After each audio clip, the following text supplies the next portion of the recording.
I'm going to be elaborating somewhat on the reckoning and dismissal of the shepherds, who are the rabbis.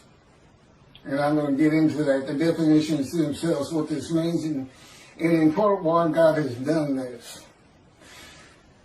One thing I want to make emphatically clear, since I hadn't heard one word from a rabbi, and I'm quite certain, as a group, maybe not all, as a group, they had no idea there'd be a reckoning and a dismissal by God. They would not enter the scroll of remembrance, which means they don't see God's heaven for the Jewish people, which is something you do not want to miss.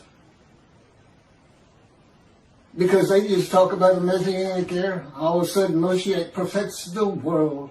Everybody loves the Jew and exalts him in the world.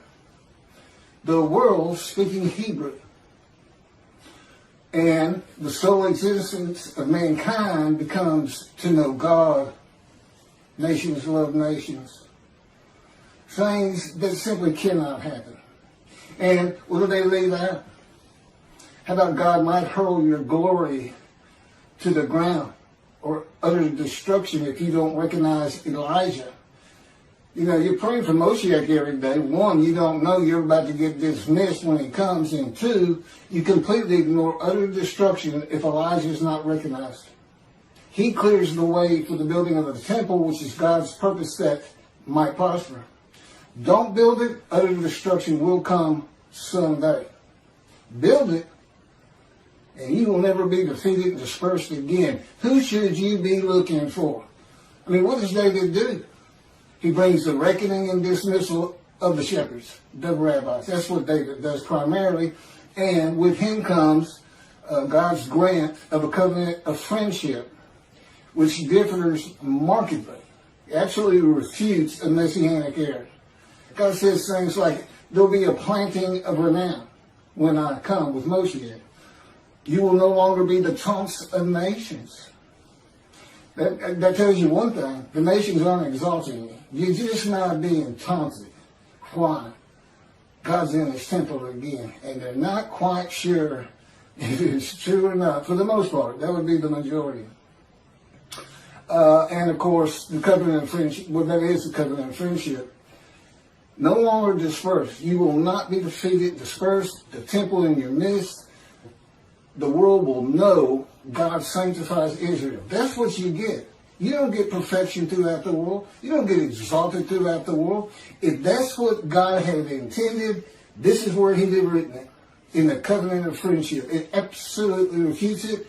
You got utter destruction. Malachi 3. You got your glory hurled to the ground. Your power. If you don't assist God in recognizing me. That's what it says. He's saying, you know, who is this coming from? Adament, Gentile lands, Christianity. Who's this? You know, the peoples no one listen to him, and he's not happy about it, and he says it, I think it's verse 3, could be 4. He's stunned that he's not getting a response. Particularly, and I know why now, the mountain of evidence that has been presented to the Jewish people on these videos cannot be surpassed by any other man to come. I'm either him or he ain't coming. Which is it? God said he was coming. God's righteous servant. What was David? A servant who was righteous. Who was Elijah? Servant who was righteous. Who was Moses? Servant who was righteous. Who else? Who are we missing? God's righteous servant. One description, 4 righteous servants. I am all 4 men. I just reposted it again. I have a verse-by-verse commentary solely showing how I and my life fits Isaiah 53 and explaining it. Explaining what he was wounded for our sins means. No man has ever been able to do that before me. Certainly not Toby Singer with his absurdity, an absolute absurdity. 6 million Jews die and then a ram guilt offering. That's not even all of Israel. That's about 1/3 of Israel at the time. Nobody got long life. It looks like Hitler's the one who made the sacrificing. He didn't get long life. No one is made righteous because of it. It's an absurdity. Okay, he couldn't come close to interpreting the true meaning and the way to make this understandable. Isaiah 53 is in large part a snare. Okay, God knew the Gentiles were going to take your book one way or another. And he set them up. He set them up for the day of the Lord, and he set up the rabbis too. He knew you were going to be practicing the Messianic era. All of these are proof, as I straighten all this out, putting forth what he wants Judaism to be. This is what God wants Judaism to be.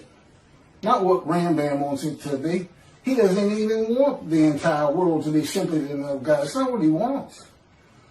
Primarily, God, what are you doing? What are you doing? I'm creating a new heaven, he says that first, and a new earth. What's new about the heaven you're creating? What changes? I'm going to have a new host of angels, the angels of Israel. And I want every Jewish, all of my children to go through the same thing they've all had to go through.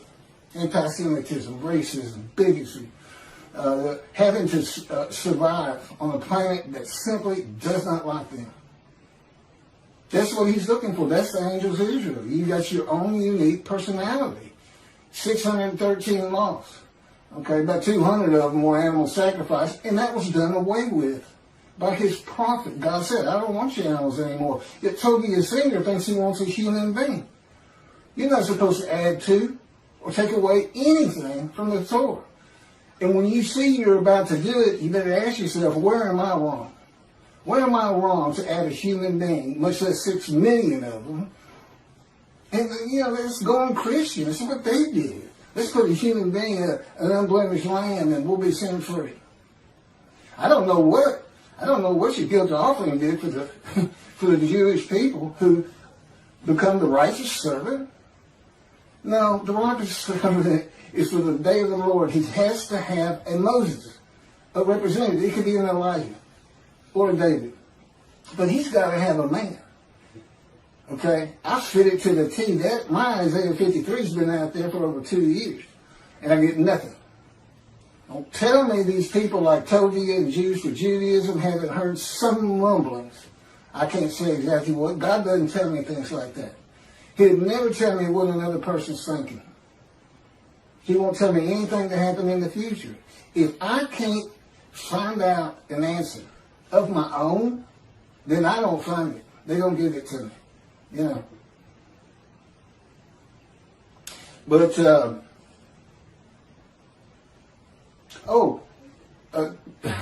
one of my first lessons, and this is for the rabbis who think God, this can't be, or he's not David. We're not reckoning with him to dismiss. They just want to pretend it's not there. Yeah, you're not going to heaven. Okay? That's every rabbi on the face of the earth. I would include religious leaders. Matter of fact, if I had my way, and I don't, I'd include the government because they're leaders. But let's get to this first. Because y'all don't know God like I know God. I've been with him for 13 years in the fire of refinement, punishment, chastisement, maltreatment, crushing, bruising, wounded. And it is constant and incessant. I will say this, I couldn't see it for about 5 years, but it has changed me. I am such a different man today than I was. When this thing started, I was no more capable of handling the tasks that are before me, since it's clearing the way for the building of the third temple, just talking in front of people. I was a lawyer, but I was a book lawyer. I didn't like talking in front of people. Matter of fact, I can't remember a time I ever had. I wasn't sociable. I was a loner. All that's different now with God in me. The Spirit of God, I'm in my spirit, and my spirit's in me. Guess what? God's in his spirit's in him. It's the same thing. And his spirit is an angel of his presence. He made an angel, created an entity, a person, in existence with emotions.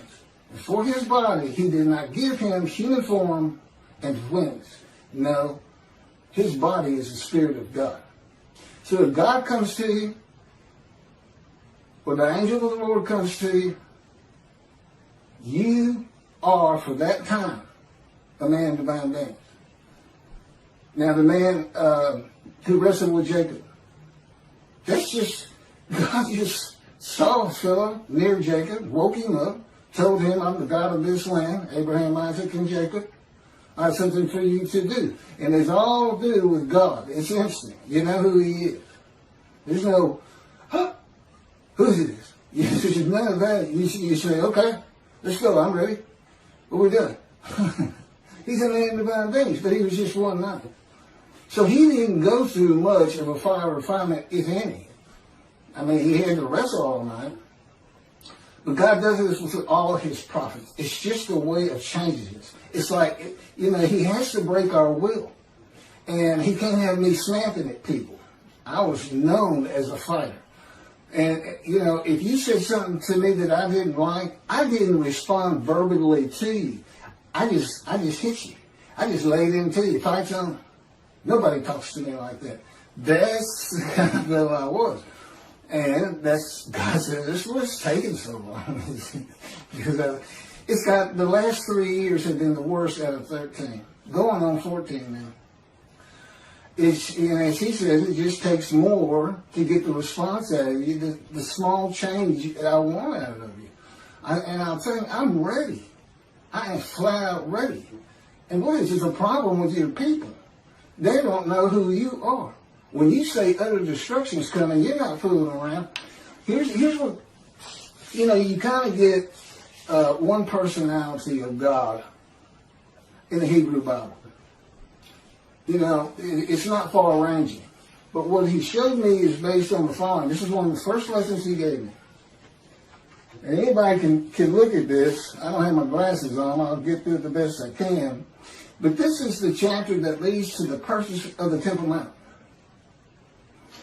And it's 2 Samuel chapter 24, verse 1. The anger of the Lord arose. Okay, I got to get my glasses. Bear with me.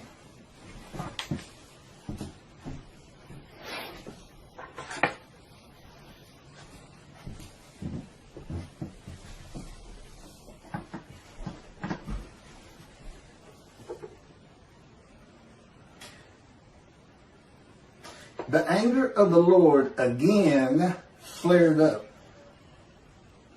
against Israel, and he incited David against them, saying, go and number Israel and Judah. That'd be the northern kingdom, kingdom of Israel, sometimes the kingdom of Ephraim, the largest tribe landowner, immediately north of the lands of Benjamin, which is a partition between Ephraim and Judah. And Benjamin is considered part of Judah because that's where the kings rule from. Go on under them.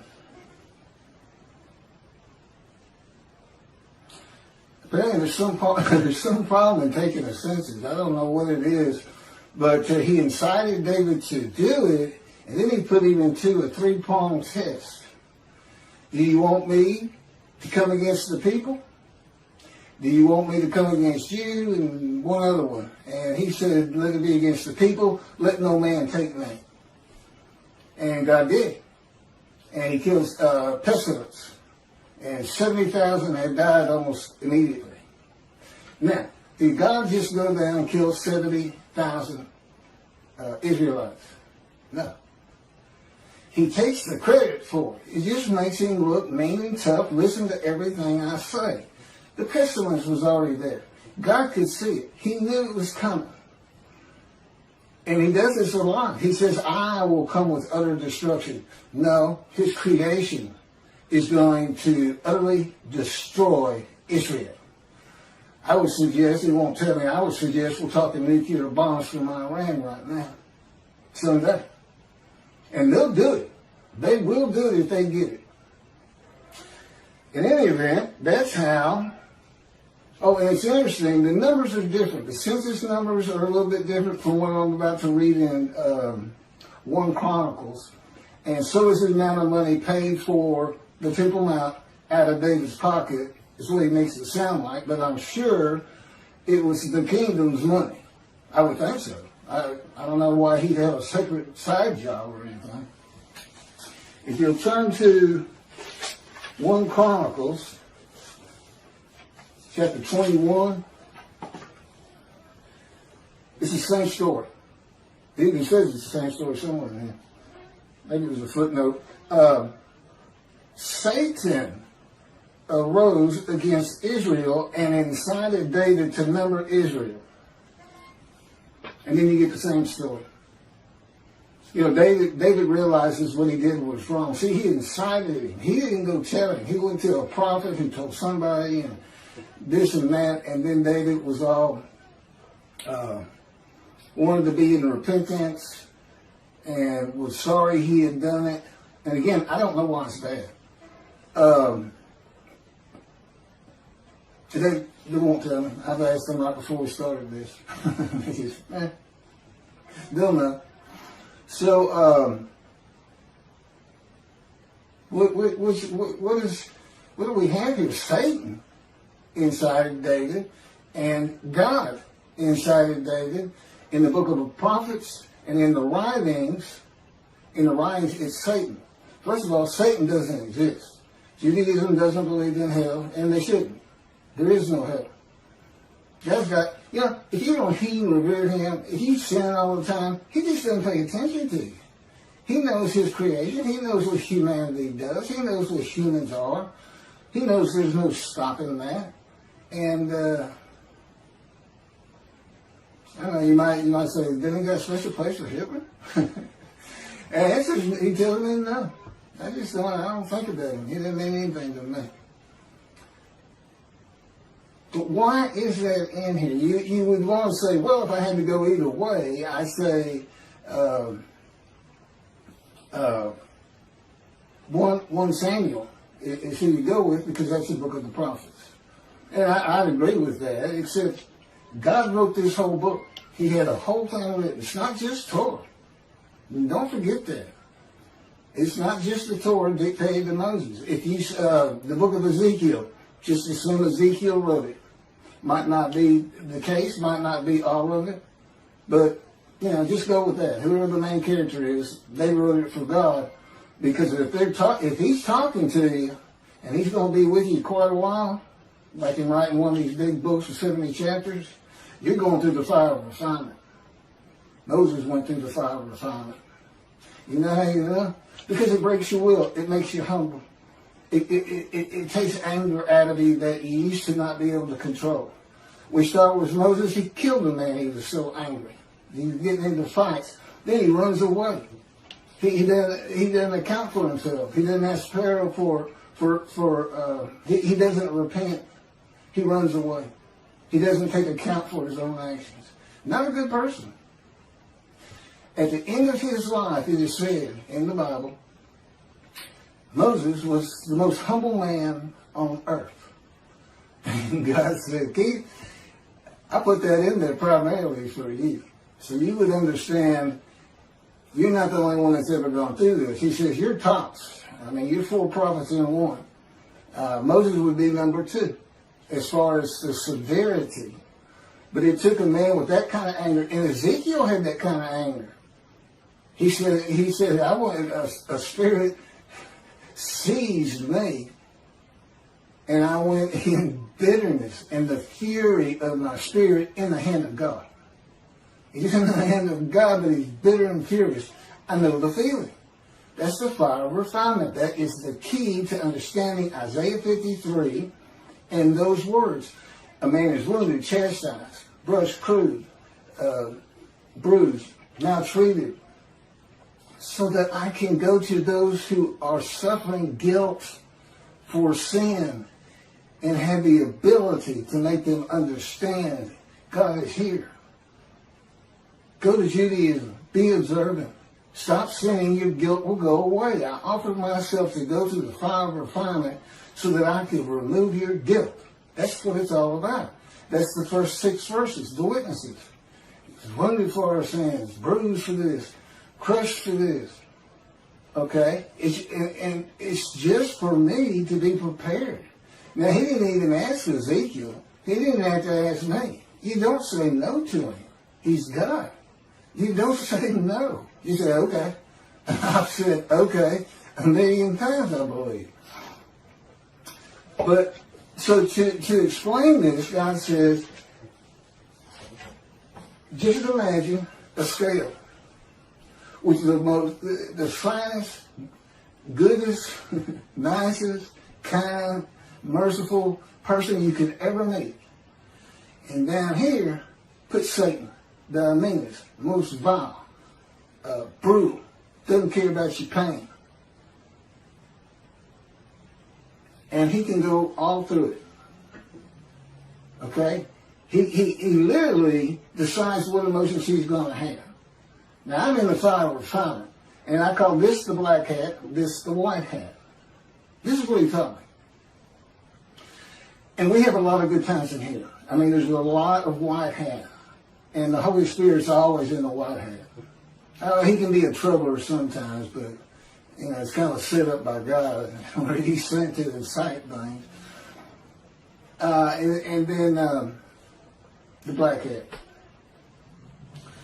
This is where he is with me most of the time. It's fire refinement. But we get over here. The point is, he's not just listen to what I say, or I'll put a pestilence on you. You don't stop sinning, I'm going to exile you. I'm going to take your temple. That would be someone over here, not necessarily to Satan, but he said that's why that was written that way. So I can tell you about it. But he's really, I mean, when he's flat out in the middle, I just love that personality. It just does me well. So he wants me to tell the Jewish people about him. And my story, there's a lot I can't get into. I mean, he told me two things right off the bat. One, I don't care about your pain. And there's nothing I won't do to get you ready. There's no low I won't sink to. I will lie to you. And yeah, I know since God doesn't lie. In the fire refinement, he does. Anything to incite me. That would come under chastisement. Wounding, slamming me to the ground. He's broken my chin open 2 or 3 times. Cracked my skull. I got a nerve this bad. Black eyes, skin off my face. That's wounding. And you ask yourself, what is this really doing to change me? But it eventually does. I still don't understand it. I told him I never understand it. But indeed, it's working. So for the rabbis, if you think by ignoring me with the amount of evidence God has put before you, I mean, he planned this entire book before he made creation and selected his chosen. The entirety of it. That's why you only see angel of his presence and Holy Spirit one time. Judaism says Holy Spirit is not a person. There's plenty of evidence in the scripture that he is, and I can tell you personally he is. And he's a great little person too.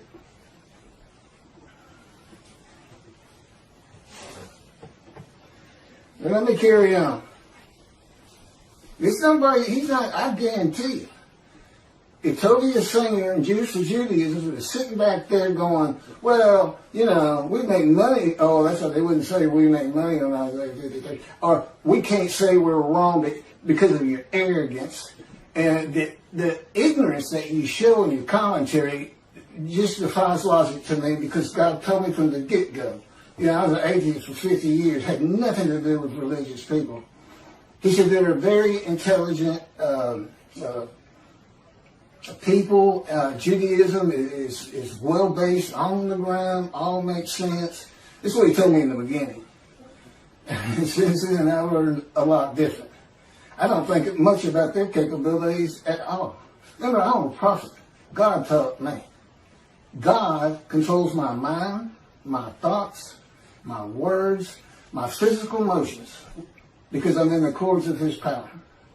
He can spin me like a top if he wants, slam me to the ground. He can make me shake like a leaf. so that when I try to eat, I can't hold my food on the utensil. I end up having to take the bowl and put it, just embarrass you. I tell him, you're really humiliating me. It is maltreatment, but I can tell you, I sure don't like you doing it. And he's done it. He'll do it with my legs, where you feel you're going to fall down. Sometimes I dread walking down the steps when he's got me right in the midst of. He calls it a 3-day thing, where which is at least once a week, if not twice. That's the kind of thing I'm talking about, and eventually that kind of treatment, maltreatment, changes you. And it also makes me, I know what I've been through. I know the pain I've been through. And I'm not even counting the accidents he put me through, being shot, giving me cancer, shot to the abdomen. I'm just talking about since he came and started talking to me when I was 50. Well, let me go over this reckoning again, because apparently it's just not getting through. And if those particular rabbis aren't listening, I get plenty of views. I guess 4,000 now or something, which is nothing for the big boys. But, I'm not a rabbi. Certainly not anything to do with Christianity, Pastor. I stayed away from religious people. I can't ever remember having a religious conversation until I was 50 with God. When he said, let's go buy you a Tanakh. And I said, what's a Tanakh? And that's when he started teaching me.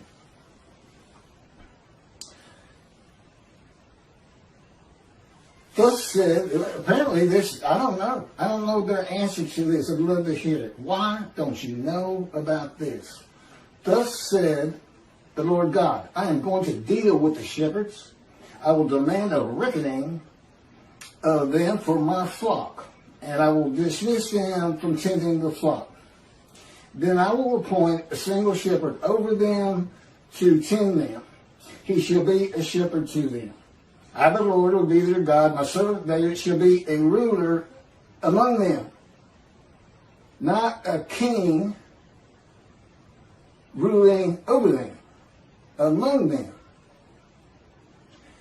In the Mishnah Torah, Rambam's got 2 chapters on King David, and he's making every bit of it up. He's thinking, what would the Davidic dynasty be like today? And off he goes. None of it's in the Bible. None of it. King Moshiach will study Torah all the day and all the night. No, he doesn't. Not even close. I said, they got the Torah down. I don't need to, I know enough about it. It's not like I hadn't read it, but it's not like the prophets. And to some extent, the writings.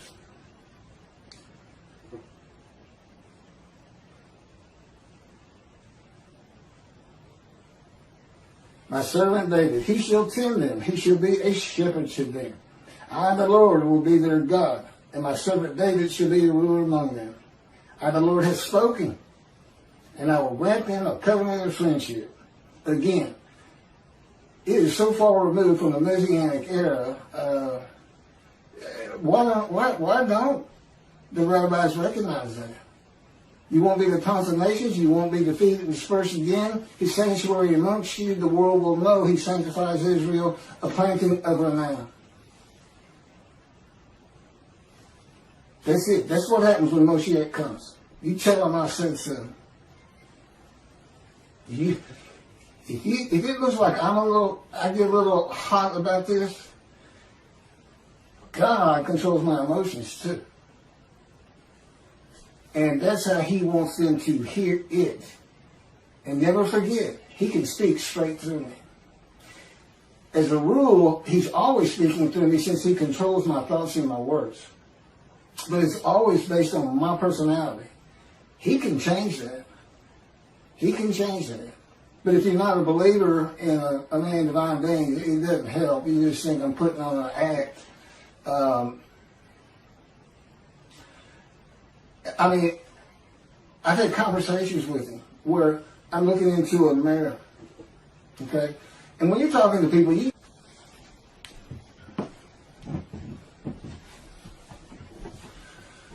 you know what your demeanor is. You know what you're sounding like and what you look like.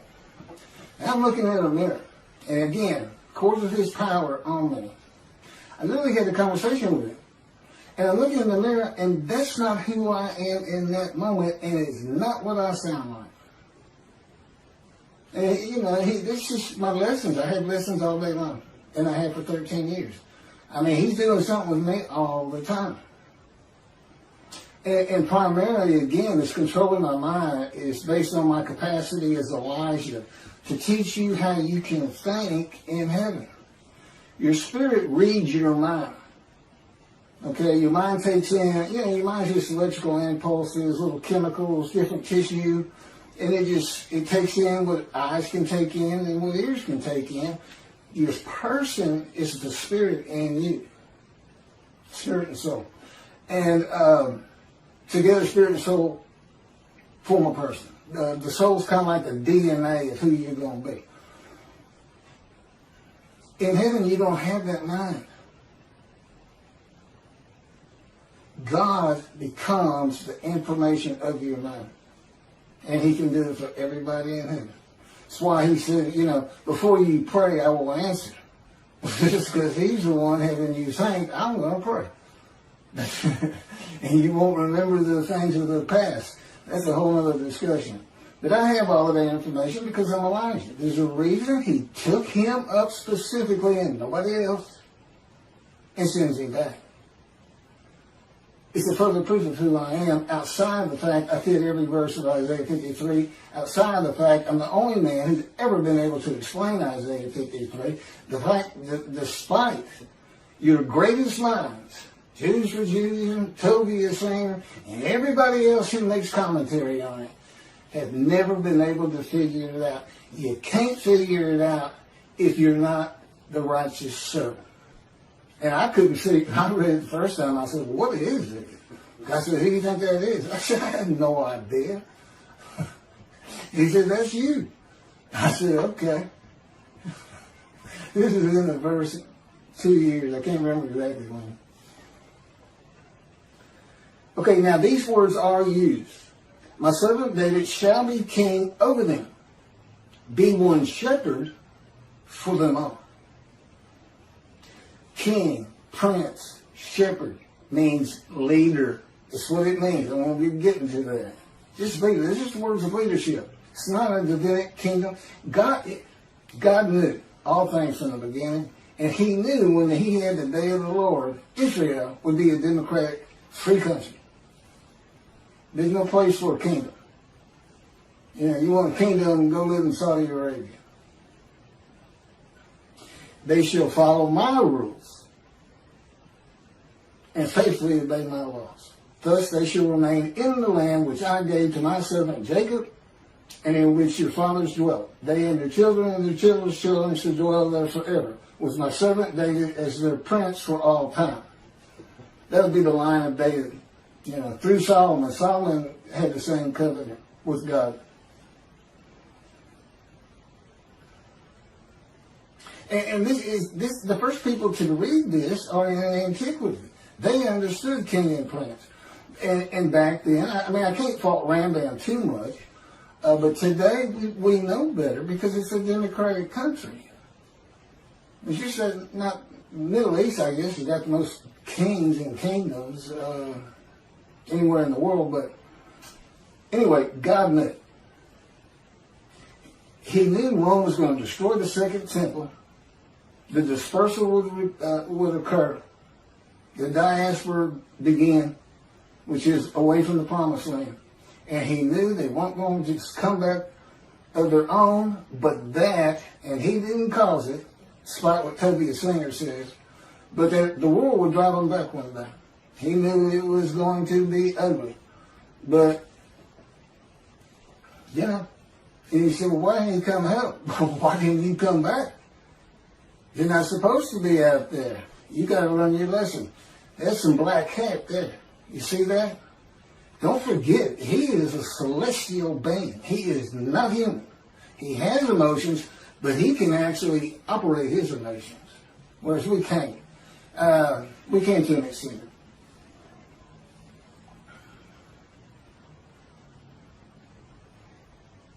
Okay, in today's world, with so many synagogues and people of Israel, the best interpretation of this dismissal is that will be a leader of God's flock to tend them and be a ruler among them.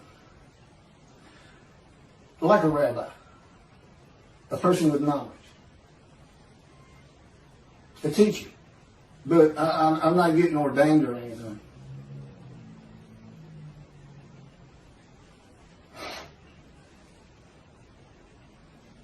Okay, reckoning. This is what reckoning means. It's the avenging or punishing of past mistakes or misdeeds. Teaching Messianic here. I mean, you're just not putting your thinking hat on.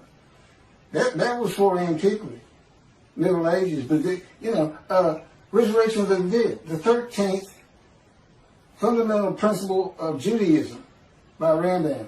We believe in the resurrection of the dead. Do you really? Do you really? Are you telling the truth in that prayer? We've gone through the age of medicine, science, knowledge. We know you cannot resurrect a human being from dust. They had to be conceived and born, period. And there's never been a virgin. Got a great story. You should hear about how he tears that apart. That woman with child, Isaiah's concubine, he's married to the prophetess, and this child, Emmanuel, doesn't learn right from wrong until he's 9 years old. My question is, why isn't he Jesus? If his mother is a virgin, why isn't he Jesus?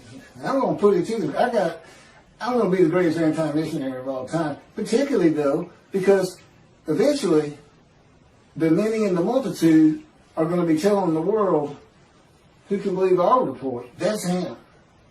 Who is the arm of the Lord been revealed on? That's him. He knows too much.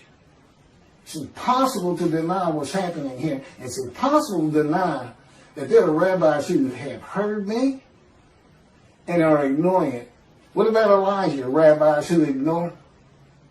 Because I'm Elijah too. What about that? You want to be responsible for utter destruction? How many millions you lose in the Holocaust? 6 million? How many Israeli Jews do you have right now? Well, 7 million. You ready to up the ante on that? How many Jews can we kill at one time? You're not going to recognize David. You don't get the covenant of friendship. And it doesn't go into. I have both covenants. Sin forgiveness in Jeremiah 31 that puts Torah on your heart, and friendship. And God wrote, when he was dictating to me the book, Isaiah 53, in the day of the Lord, he actually has it stated that when these books are published, the covenants go into effect. Well, as you can imagine, I can't get them published. And it has to be a big-time publisher who can distribute worldwide and market worldwide. Because all Jews have to read it and know they're sin-free in the Holy Seed. It's part of also being Elijah. Come back to Judaism. And the righteous servant, 53, makes so many righteous. Well, in effect, I've already done that with the covenants when the books are published. If there's any rabbi who'd like to step out of dismissal and see the heaven God is creating, contact me. I'm easy to talk to. I was a lawyer for over 20 years. Had clients, come in, had to be friendly. Yeah, I said I was antisocial, but in a business context, it wasn't a big deal. I knew my parameters, so to speak. Come forward and help me. You're a servant of God. If you're a Jew out there, you're a servant of God. Be proactive. Anything you can do to get me recognized, anything you can do. And understand this. This is supposed to happen according to Jeremiah. The land lay desolate for 2,000 years. Now the cities have been renewed, restored, Jerusalem rebuilt, the land blooms again. That's what it says. And it says, then I'll bring a new covenant to you. New covenant. You know what Rashi says? New covenant commentary. The angel is the angel of the covenant you desire. There's only two. and daily brings friendship. So we're talking about the covenant of sin forgiveness to make you a holy seed, just like God did with the Assyrian and Babylon exiles that had the second temple built. This is to have the third one built. You got a clean slate, but if you start sinning, that covenant didn't do you any good at all. So, my job is come back. Don't let the evil inclination get you, so to speak. You got a clean slate. Honor God by coming back to observant Judaism. See, I got all kinds of pulls to help refill the synagogues, to grow every year instead of decline every year. And part of it is you got to change things like a resurrection of the dead. A time when the Jews are exalted. You know what you do? You make them lazy. What happened to never again? Never forget. You got utter destruction on the horizon. I had no idea when God might just say, that's it. I've given them enough. They won't respond. I'm leaving. And utter destruction will come to them. You never know. Y'all are servants. His servants. You're not the righteous servant, as Tobias Singer and Jews for Judaism, Michael Skoback, and whoever actually did the commentary, that absurdity they both put out there. Hey, Michael Skoback bases his whole commentary on an exaltation of the world of the Jew, the Messianic era. His whole commentary is based on something that will never happen. Never. These religious people, I don't know how they do it. I believe in it. I believe in the resurrection. Oh, you believe in millions and millions and millions of people suddenly appearing in Israel? Who's going to feed them? Who's going to put food on the table for them? Hey, guess what? You're going to have slave Israelites from Egypt. You know what God says? If you see a slave Israelite from Egypt, you know what you're supposed to do? Run. Run and get a gun quick. They'll kill you. These people were savage. They still weren't cooking their food back then. Slaves. No schools. Nobody around them school. Nobody listening to it. Believing in all kinds of gods and this and that from Egypt. Yeah, they're suddenly going to appear. That's what they say. Every single Jew who's ever lived. You got 6 million from the Holocaust. What are you going to do with that 6 million? That's just 4 years. It's the most.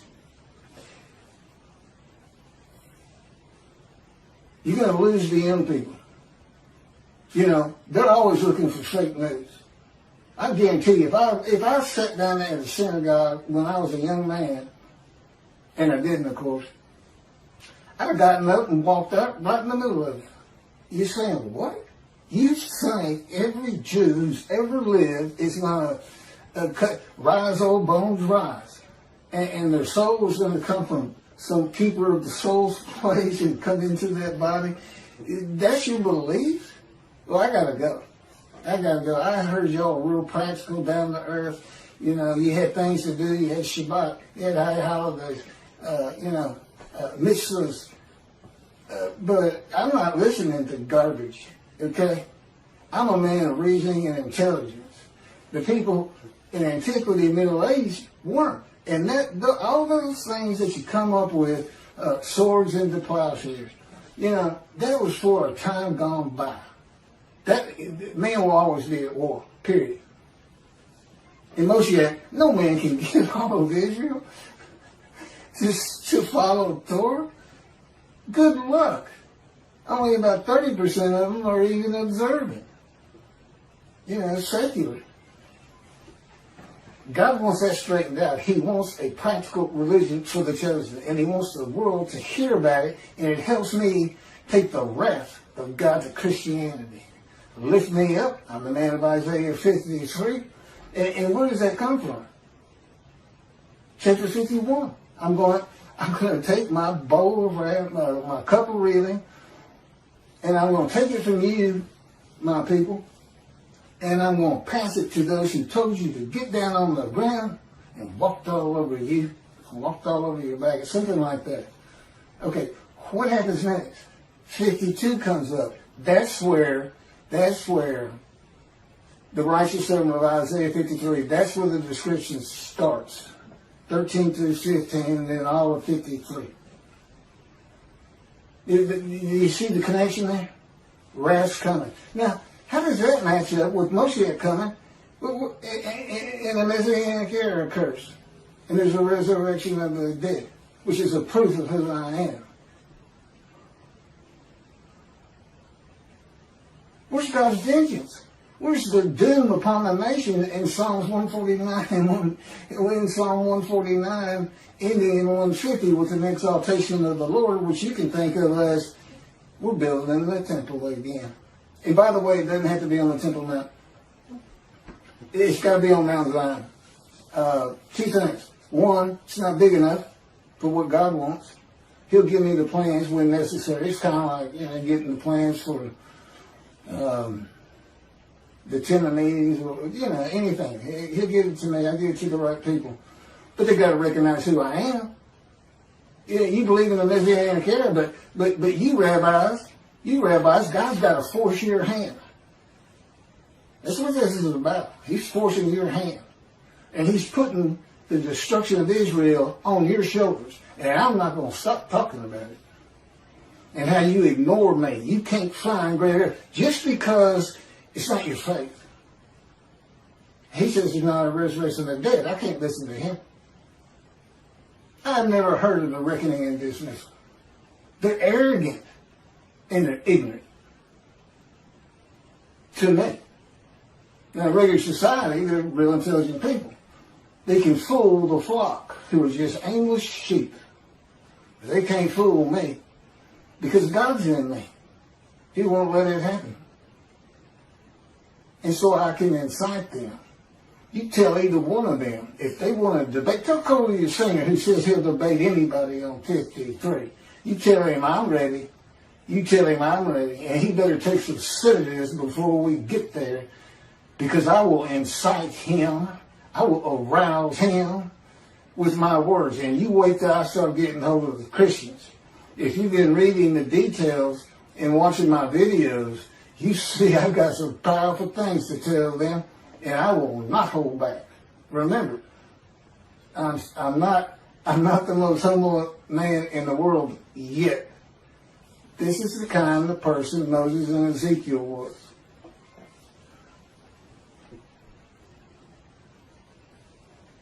Reckoning, the avenging or punishing of past mistakes or misdeeds. It's not just the Messianic era. How about these two, Tobiah and Scoback, Jews for Judaism? I can't imagine they really believe what they're saying. They probably had to work and work. How can I explain this part? Tobiah's fingers, it just scares me, because in the beginning, I really thought so highly of him. Years and years ago, when God started teaching me, I mean, listening to the radio show, and I was learning things from him. He's got a lot of knowledge, but his capability of reasoning is at the level of antiquity, where there was no reason. Everybody lived on emotion, because you learn how to reason in school. Maybe he just went to a yeshiva and didn't have to figure out math and other things that teach you. You don't use it, but it teaches you to reason. Okay, I got to get off this thing. Why is shepherds a metaphor for rabbis? In case they think there's a little wormhole there to get by this. Well, shepherds doesn't necessarily mean rabbis. Yes, it does. The term rabbi in the original Hebrew means a teacher. In pursuing that calling, individuals have responded to the various needs of their Jewish community. In addition to the literal meaning of the word rabbi, Jewish tradition views the three Hebrew letters of that word to represent an acronym. The abbreviation translates to shepherd of the children of Israel. The shepherd is the dominant leadership. Remember, leadership, king, prince, shepherd. Is the dominant leadership metaphor in the Hebrew Bible. The role of the shepherd was a cornerstone of the Hebrew economy, as sheep provided key staples of wool, meat, and other commodities. God's choice of the shepherd as a leadership metaphor made sense for a nomadic society depending on sheep, goats, and cattle. Okay, the question, why all of the rabbis, even those without flocks, those who don't say anything about a Messianic era, still part of the religion they call their own?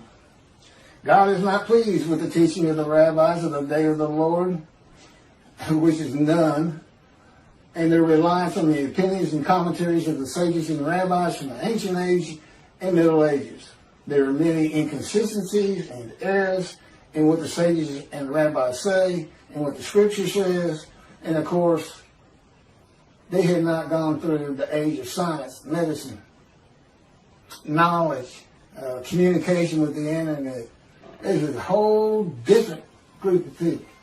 You got to know how to read the Bible. Told you. Jews for Judaism.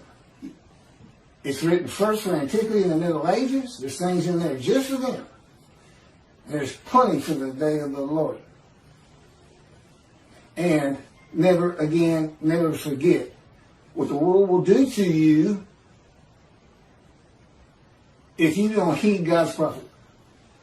What they'll do to you, even if there's no prophet, and particularly if there's a prophet, because God is performing this video, God himself. And I'm sure that's a strange concept to them. They don't know. And that's why they're so arrogant. And just remember what God says he's going to do to the Christians. I will pull you down from your cliff dwellings for your arrogance. Yeah, he doesn't care for arrogance. He doesn't care for it a bit. He doesn't care for people who ignore his prophet. Remember, when I say he don't care, you say, oh, God cares about everybody, loves everybody. You haven't lived with him and gone through a fire of refinement. I feel like he absolutely hates me a good deal of the time. Because I feel I'm ready. Why? How much more can you change me? And it's like, are you the most humble man on earth? Yeah, he can be funny. I shouldn't laugh and give him, the okay on that. It was kind of funny. That may have been the Holy Spirit. God says the anointed one is the shepherd, king, and prince of the flock, not of the promised land and all its people and perfecting the world. Rambam removes God's word and replaces it with Rambam's word. That the anointed one is the king of the lands and people will have a kingdom basically ruling the world. That's what it sounds like.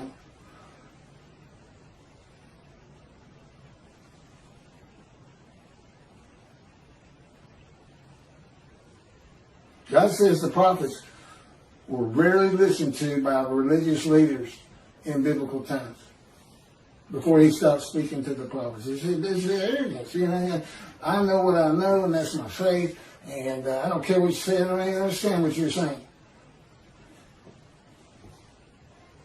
I think the Christians got a lot on that. Don't stand on the corner. I don't know.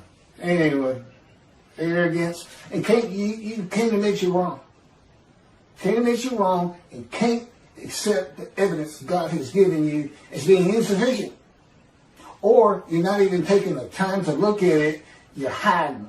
You got your head in the sand. That's no better. You do not heed and revere the Lord. You can say you do all you want. But his prophet is speaking. And when that happens, God is speaking. And I don't see anybody listening to me. That's what this video is about.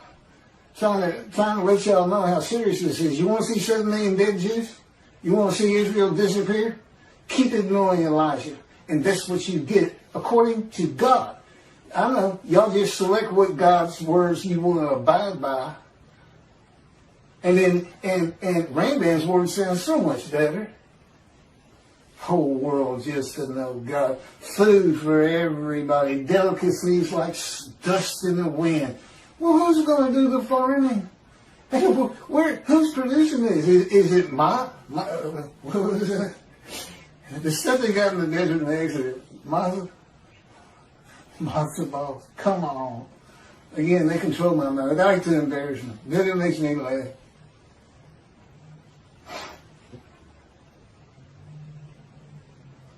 Okay, all this comes from God, by the way. Interpreting and teaching what God actually says will not bring in many donations for the reason that the flock will want to know why God is going to have a reckoning with them and dismiss them. They will want to know what the sages and rabbis have done to anger God. The rabbis must learn how to read God's book, the Hebrew Bible. The two books he dictated to me explain what all that means. They must be read and taught to remove the dismissal. And if you're not a leader, if you're just an observant Jew and you go to synagogue and high and all this and everything, tell everybody you know. You're a servant of God. And his words come from me. This is when it's supposed to happen, unlike Jesus, who prophesied 5 times when he was coming back, and every one of them was false and failed. He didn't come back. He's gone. He's a myth anyway. He doesn't exist. And if you see a Christian and they want you to ask you what you think about Jesus, tell them he's a myth. Don't tell them, oh yeah, well, he was fine. I hear this all the time. He was a fine Jewish, learned man, but I don't believe that he died for my sins. No, don't do that. He's a myth. He's not real. God has an excellent argument on that is put together in the book and is also on videos. It has to do with the scenes of the Dead Sea Scrolls.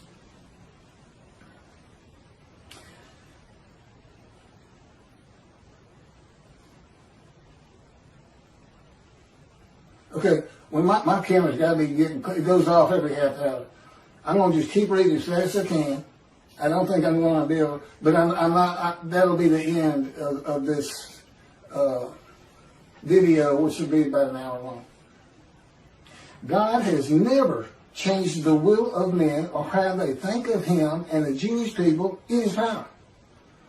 Any exaltation the Jewish people receive from the world will come through the efforts of God's righteous servant. That's me, but with him in control of everything I'm doing. As directed and commanded by God as he did with Moses. Moses was a man of divine beings. I am God's servant David, the only shepherd of the flock God recognizes, and my unwritten purpose, we know what the written ones are. Go see what Elijah's clearing the way, recounseling families back with Judaism, God's righteous servant, making the man righteous. You mentioned the prophet like Moses. You're talking about somebody who will write his words and speak his words. Nobody's in bondage today, and that's the other thing he did. Elijah, ask him about heaven.